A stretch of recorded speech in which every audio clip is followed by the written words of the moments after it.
વિસ્તારના આપણા સમાજના ગૌરવ અને આપણા પંચમહાલ ગોધરા સાંસદ સભ્ય શ્રી રાજપાલસિંહજી, આપણા સમાજના વર્ષોથી આપણા ધારાસભ્ય રહેના એવા ભદ્રસિંહજી બાપુ, આપના ટ્રસ્ટના ચેરમેન શ્રી ચાવડા સાહેબ, આપના જેવા બાપુ મને બી ગુરુજી મળતા તો હું કદાચ સાંસદ કે ધારાસભ્ય બની જતા.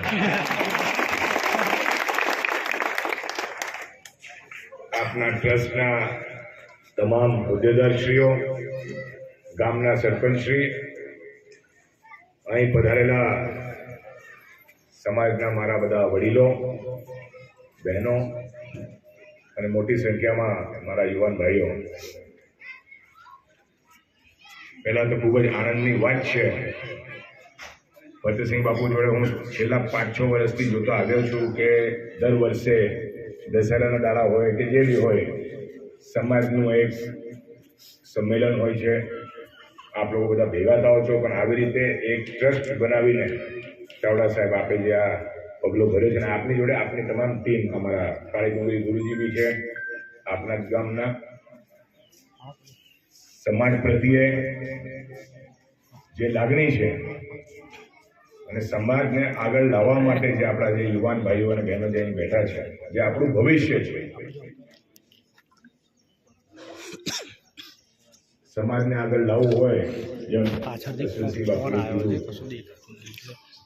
ભવિષ્ય ભણતર, તો જ આપણા સમાજના યુવાનો દરેક ક્ષેત્રમાં આગળ આવશે. દરેક ક્ષેત્રમાં આગળ આવે તો જ આપણો સમાજ આગળ આવશે.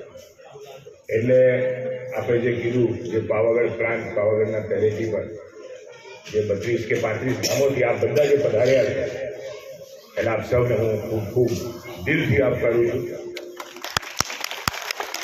અને મેં બાપુને કીધું કે આ તમામ વિસ્તાર પાવાગઢથી માંડીને લીમખેડા, ધાનપુર, કંજેટા, રતનમાલ, એમાં વચ્ચે ગોગંબા, હાલોલ, કાલોલ, બારિયા, એ જૂનું બારિયા સ્ટેટ હતું.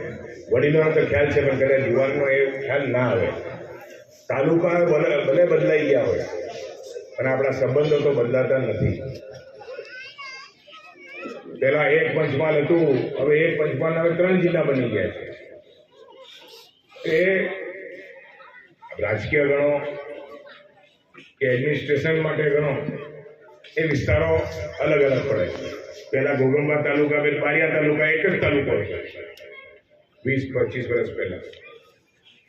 એટલે આપણે સાથે વર્ષોથી છીએ, અને ક્યારથી છે 500-600 વર્ષ પાવાગઢથી જ્યારે બધા નીકળ્યા છે ત્યારથી છે.